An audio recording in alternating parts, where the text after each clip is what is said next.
안녕하세요. 썰데이입니다. 오늘의 사연 시작하겠습니다. 이제는 전남편, 그리고 전남편과 상간녀의 이야기를 해보려고 합니다. 작년 이맘때 작은 말다툼으로 남편 새끼가 집을 나가게 되었습니다.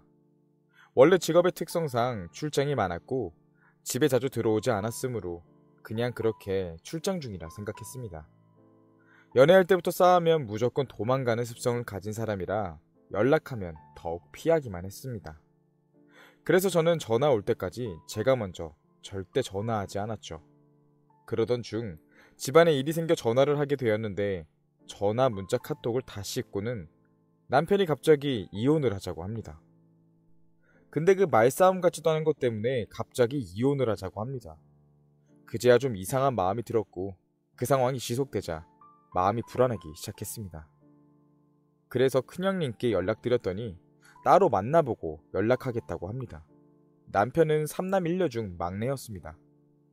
평소에 큰형을 좋아하기도 무서워하기도 했던 남편 새끼라 형수가 부르니 오긴 왔나 봅니다. 나중에 형님에게 왜 이혼하려고 하는지 이유를 들었는데 가관도 아니었습니다. 제가 사촌오빠와 술을 마셔도 술값을 제가 낸다. 그리고 남의 말을 잘 듣지 않는다. 싸워도 전화를 먼저 하지 않는다 등이었습니다. 누가 봐도 핑계에 핑계를 대고 있었습니다. 근데 형님이라는 사람이 하는 말이 아무래도 여자가 있는 것 같다고 합니다. 조용히 남편 새끼의 카드 내역을 뽑아보았습니다.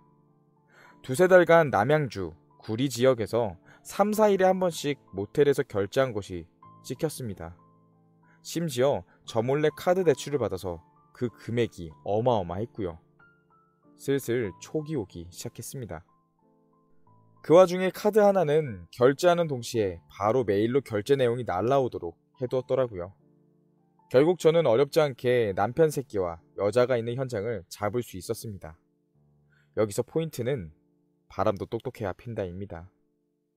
안양의 한 공원에서 남편 새끼와 어떤 여자가 끌어안고 키스하고 있는 장면을 목격하게 되었습니다. 그것도 제가 사준 신발, 옷, 모자를 하고 나선요. 속에서 불이 난다는 말을 그때 처음 알았습니다. 같이 간 친구들은 모텔에 들어가는 것을 잡아야 한다고 했지만 정말 거기까지는 보고 싶지가 않았습니다. 큰형님에게 전화를 해서 어서 오라고 했습니다. 공원의 화장실에 조금 숨어 있다가 그 현장을 덮치게 되었죠. 그 여자 차의 운전석 바로 뒷좌석 문이 열려 있었고 앞뒤로 앉아서 서로 음악을 들으며 이야기를 하고 있더라고요. 저는 조용히 가서 앞뒷 문을 다 열어 제꼈습니다. 그 여자는 당황했는지 문을 바로 닫아 잠궜고 안에서 당기는 힘보다 밖에서 여는 힘이 더 셌는지 뒤에 있던 남편 새끼 쪽 차 문은 조금 실랑이를 하게 되니까 열리더라고요. 분노가 어떤 힘을 나게 하는지 알 수 있는 순간이었습니다. 제가 현장에 도착하기 전에 친구들에게 부탁한 것이 있습니다. 무조건 남편 새끼만 떨어뜨려 놔라. 그 여자는 내가 이야기하겠다. 친구들이 남편 새끼를 떨어뜨려 놨고 저는 그 여자를 나오라고 했습니다. 결국 그 여자는 차에서 나오지 않았습니다. 제 친구가 차 유리를 똑똑 노크하더니 어차피 걸린 거 그냥 나오라고 하니 조금 있다 순순히 나온 그 여자를 보고 참 기가 막혀 입도 안 떨어졌습니다. 어디서 저렇게 변변치 못한 걸 만나느라 이혼을 하겠다고 한 건지. 그 와중에 그날 약속이 있어 드레스업하고 나간 제 자신을 정말 마음으로 칭찬했습니다. 그래도 속으로 네가 나보다 괜찮은 게 있으니 남편 새끼가 바람이 났겠지 라고 생각하며 그 여자와 이야기를 하기 시작했습니다. 그냥 솔직히 너무 그 상황이 어이가 없었습니다. 어쨌거나 한참 썸 타고 있던 남자를 만난 걸 텐데 기름이 뚝뚝 떨어지는 머리와 얼굴, 허름하게 차려입은 옷, 그래도 속으로 네가 나보다 괜찮은 게 있으니 남편 새끼가 바람이 났겠구나 했습니다. 그 와중에 큰 아주버님과 형님이 도착하셨습니다. 아주버님은 바로 남편 새끼에게 가더니 주먹과 발로 미친 듯이 때리기 시작했고 형님은 도끼 눈을 하고 나와 그 여자 쪽으로 다가오셨습니다. 형님이 보자마자 너 제 빚더미에다가 유부남인 거 몰랐냐? 네가 다 갚아주면서 살 거냐 등 다다다다 쏴붙이기 시작하셨죠. 자기는 몰랐다 하면서 물론 몰랐다라는 건 유부남인 걸 모르는 게 아니라 빚더미인 걸 몰랐겠다는 거죠. 그 와중에도 남편 새끼는 자기 형에게 계속 맞고 있었습니다. 친구들이 미친 듯이 말렸지만 아주버님은 폭주기관차 같았고 아프긴 하겠다 싶었지만 절대 불쌍한 마음이 들지 않았습니다.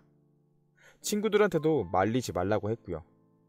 형님은 앞으로 제 연락 안 되면 무조건 너한테 할 거라고 하면서 그 여자 엄마 연락처까지 알아내셨습니다. 형님과 이야기가 끝나고 아주버님의 폭주가 끝날 무렵 저는 그 여자한테 무릎을 꿇으라고 했고 네가 한 짓을 빌고 꺼지라고 했습니다. 그 여자 그 사람들 많은 곳에서 무릎 꿇고 빌고 사라졌죠. 이렇게 일단 일이 끝나나 했더니 경찰이 왔습니다. 남편 새끼가 그 와중에 지 형한테 맞았다고 신고를 했던 거죠. 결국 아주버님과 남편 새끼와 저는 경찰서로 가게 됐습니다. 결국 조사받고 뭐 하고 나오니 아침. 팀장님한테는 출근 못한다고 문자를 보내고 집으로 갔습니다. 남편 새끼가 조사를 제일 늦게 받아서 더 이상 기다릴 수가 없어 집으로 가면서 문자를 남겼습니다. 조사 끝나면 집으로 바로 올 것. 네가 연락받지 않으면 그 여자 집으로 바로 찾아가겠다. 그랬더니 조사 끝나자마자 바로 집으로 왔습니다. 지 형한테 미친 듯이 맞아서 여기저기 다 까지고 피나고 얼굴은 퉁퉁 부은 놈이 집으로 들어오더라고요. 뭐하는 여자인지 물어보니 방과후 선생이라고 친절히 알려주더라고요. 정말로 구글에 이름과 전화번호를 조회해보니 남양주 지역의 초등학교에서 무용 수업을 한 적이 있더라고요. 그딴 것도 선생질을 하나 싶어 당장 쫓아가 망신이라도 주고 싶었으나 거기까지 쫓아갈 정성은 없었습니다. 근데 이 지경까지 겪었으면 저도 오만 정내미가 떨어져 이혼할 줄 알았죠. 근데 사람이라는 게 참 이상한 게 누구 좋으라고 헤어져 주나 싶은 게 이상한 오기가 발동했습니다. 어떻게든 살해보려고 했죠. 딸 자식 사위 자랑이 유일하던 우리 엄마를 생각하니 정말 헤어질 수 없었습니다. 하지만 더 큰 이유는 제가 그 사람을 너무도 사랑하고 있다는 것이었습니다. 진짜 인정하기 싫었지만 그때 질척거리며 쿨하지 못한 내 모습을 설명할 방법은 이것밖에 없습니다. 그 후 남편 새끼 정신 차리고 살겠다고 하더니 집에 있는 남은 짐까지 슬슬 빼서 가지고 나가는 겁니다. 더 이상 남편 새끼와 나 사이에는 믿음이 없었습니다. 그걸 다들 알고 있었는데 저만 인정하려고 하지 않았습니다. 바람핀 걸 처음 알았을 때보다 우리가 이 지경이 되었다는 사실이 더욱 받아들이기 힘들었죠. 정말 매일 미친년처럼 울었습니다. 사람도 만날 수 없었고 회사 사람들도 밥을 같이 먹을 수도 없었습니다. 아무 때나 눈물을 흘려서 직장생활 자체가 힘들었고요. 죽으려고도 했었습니다. 이혼녀로 살아간다는 것 자체를 받아들일 수가 없었습니다. 결국 바람을 피고도 너무나 당당한 남편 새끼 때문에 저희는 갈라서기로 했고 남편 새끼는 저에게 위자료와 지가 그토록 가지고 싶어 했던 바람나기 2달 전에 인수받은 외제차를 저에게 넘기고 빈몸으로 나갔습니다. 그러고도 저는 한참을 힘들어했습니다. 뱃속에 있던 아이를 잃었고 술로 세월을 보냈습니다. 아무리 술을 좋아해도 필름이 끊기는 일은 없었는데 한 달에 3번이나 필름이 끊겼고 집에 어떻게 들어왔는지도 모르는 일이 생겼습니다. 물론 친구들이 착실히 데려다 주었지만요. 하루에 2-3시간도 못 자고 밥도 못 먹으니 살이 쭉쭉 빠졌고 몸은 몸대로 망가지고 매일 울고불고하며 정신도 망가지게 되었습니다. 신경정신과를 다니며 상담을 받았고 약을 먹으며 안정을 찾기 시작했습니다. 물론 친구들과 동료들의 덕이 컸습니다. 매일 전화해서 챙겨주고 술도 같이 마셔주고 사실 지금까지 딱히 외롭다고 느낄 겨를이 없었죠. 아쉬울 때마다 만날 수 있는 남자도 있었고요. 그리고 뺏은 차로 연수도 받고 여행을 다니며 나름의 싱글 라이프를 즐기고 있었습니다. 맨 처음 이 글을 시작했을 때 이 글을 읽을지도 모르는 전남편 새끼와 그 상간녀에게 저의 분노가 아직 끝나지 않았음을 경고하고 싶었습니다. 하지만 이런 이야기를 덤덤하게 써내려갈 정도로 무뎌졌다고 생각이 드니 마음 한켠이 후련해집니다. 하지만 할 말은 해야겠습니다. 상간녀님, 너 분명 네 입으로 처음에는 몰랐고 만나면서 유부남이라는 걸 알고 있었다 그랬지? 근데 니들 10년 넘게 연락처 가지고 있고 카톡에 카카오스토리 친구였는데 어찌 그 사람이 유부남인 걸 몰랐을까? 너는 유부남인 걸 알면서도 만난 악질 상간녀야. 그리고 니들 꼭 결혼하길 바란다. 니들 닮은 아이도 낳길 바란다. 남의 가정, 행복, 상산이 깨고 얻은 사랑인데 그 정도 해봐야 되지 않겠니? 너희 어머니 아버지도 없이 너 혼자 키우신 것 같던데 그렇게 아끼는 딸이 남의 가정 파탄낸 상간녀라는 거 알면 얼마나 속상하시겠니? 평생 그 사실 모르고 사셨으면 좋겠구나. 그리고 네 밑에서 일하는 어린 학생들은 무슨 죄니? 명예롭게 일하는 많은 선생님들 욕먹이지 말고 어지간하면 다른 일 찾어. 그리고 전 남편 새끼야, 나한테 모든 걸 뺏긴 것 같아 약오르니? 생활비 걱정 하나 없이 모든 거 누리고 살다가 위자료에 우리 아빠 돈 갚으면서 사는 거 힘들지? 네가 나 때문에 누렸던 것 그 모든 게 그거 원래 네 거 아니잖아.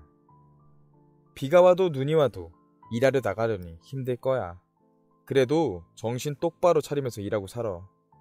또 다른 여자에 또 다른 여자 줄줄이 위자료 갚으면서 살다가 인생 끝내지 말고. 그렇게 불타오르던 사랑 거기에 대한 대가니깐 기쁜 마음으로 내 통장에 돈 꽂고, 그리고 한 번만 더 우리 엄마한테 전화해서 헛소리하면 그땐 정말 네 집 쳐들어가서 부모 동네에 얼굴도 못 들고 다니게 해줄라니까 적당히 하고. 그리고 마지막으로 이 나라에서 혼자 살아가는, 그리고 혼자 살아가야 하는 많은 분들 기운 내세요. 죽고 싶은 시간이 반복돼도 결국 시간은 흐르고 지냈던 상처도 점점 희미해지는 거니까 저 또한 시간이 약이다라고 말하는 사람들의 입을 정말 찢고 싶었던 순간이 있었지만 결국 뒤돌아 생각하니 그 이야기가 정답이더라고요. 뭐 글이 너무 길어서 몇 분이나 읽으실진 모르겠지만 모두들 행복한 저녁 시간 보내시길 바라겠습니다. 그럼 감사했습니다. 사연 이후에 추가 글입니다. 이게 추가 글이 될지는 모르겠지만 이야기를 좀 덧붙이겠습니다. 우선 고소의 문제는 끝나지 않았습니다. 당연히 저도 그 상간녀를 고소부터 할 생각이었지만 변호사 말에 의하면 고소해서 승소는 하겠지만 받을 수 있는 위자료는 1,000만 원 내외일 것이라는 것이었습니다. 간통법이 없어지며 법이 바뀌었다고는 하지만 현실이 그렇다고 합니다. 뭐 몇천만 원이 되면 당연히 바로 진행했겠지만 그깟 돈 받고 그 상간녀에게 면죄부를 주기 싫었거든요.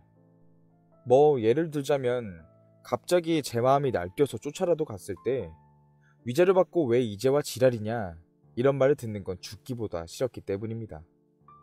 그렇다고 제가 고소할 생각이 아예 없는 것도 아닙니다. 벌써 그 일이 있고 꽤 시간이 흘렀지만 저는 그때 모은 자료를 아직도 고스란히 가지고 있습니다. 말 그대로 제 변덕스러운 마음이 언제 바뀔지 모르기 때문에 변호사 말로는 사건 일어나고 3년 안에는 고소가 가능하다고 했거든요. 그리고 쫓아가서 망신을 주지 왜 참았냐고 하시는 분들 계신데 그 마음이 제일 컸던 사람이 바로 저입니다. 새벽에 그년 집 앞까지 가서 운전석에서 죽도록 울고 온 적도 있어요. 하지만 이런 부분도 법적으로 제게 불리할 수 있기 때문에 정말 이성의 끈을 쥐어잡으며 참았던 겁니다. 그리고 누구의 말대로 이 상황에 제일 쓰레기였던 사람은 그 상간녀가 아닌 그 모 같은 남편 새끼였기 때문에 모든 걸 그 여자 탓으로 만들고 싶진 않았습니다. 욕을 하는 사람도 있고 격려하는 사람도 있지만 제가 판에 올리길 잘했다고 생각한 부분은 학교로 소장을 보내는 것이었습니다. 언젠가는 소장을 보낼 수 있겠다 생각했지만 학교로 보내는 것은 생각하지 못했거든요. 물론 방과 후 강사라 반년에서 1년 이상 한 학교에는 있지 않습니다. 제가 그 여자가 방과 후 학교에서 무용을 가르쳤다는 것을 안 것도 어느 초등학교에 2014년도 자료였습니다. 물론 지금 그 학교에는 없고요. 한 번은 그 여자가 다니는 학교를 찾으려고 남양주 소재의 초등학교를 찾아봤더니 정말 수십 개가 나오더라고요. 제가 또 그걸 다 뒤져볼 정성은 또 없습니다. 단 제가 한 가지 바라는 게 있다면 꼭 그 둘이 결혼식을 올리거나 아니면 그 전 남편 새끼가 딴 여자와 결혼을 하거나 그 상간녀가 딴 남자와 결혼을 하게 된다면 꼭 그 사실을 알고 그 결혼식에 가보고 싶습니다. 가서 상대방의 부모에게 꼭 말해주고 올 겁니다. 당신의 사위, 당신의 며느리가 이런 사람이었다고. 뭐 이런 행운이 일어나지 않더라도 언젠가는 천벌받을 거라는 거 믿어 의심치 않습니다. 그러니 저와 같은 일을 겪은 모든 분들 부디 슬픔에서 하루빨리 탈출하시길 바라겠습니다. 앞으로도 살 날이 길고 나를 아껴야 또 다른 행복이 온다는 걸 잊지 않으셨으면 좋겠습니다. 그동안 응원해주시고 조언해주셨던 모든 분들 감사합니다. 이렇게 본 사연 전부 읽어드렸는데요. 구독자분들께서는 어떻게 생각하셨을까요? 이 안타까운 사연을 읽으면서 가장 가슴 아팠던 부분은 전 남편분과의 행복했던 결혼 생활을 말씀하신 부분이었습니다. 그래도 사연자분께서 잘 지내고 계신 것 같아 다행입니다. 앞으로 하루하루 더욱더 사연자분을 위해 사시면서 행복한 시간과 새롭고 멋진 추억들을 쌓아가셨으면 좋겠습니다. 오늘도 제가 들려드리는 사연 들어주셔서 정말 감사합니다. 좋아요와 구독 눌러주실 거죠? 그럼 다음에도 다양한 사연으로 찾아뵙겠습니다. 감사합니다.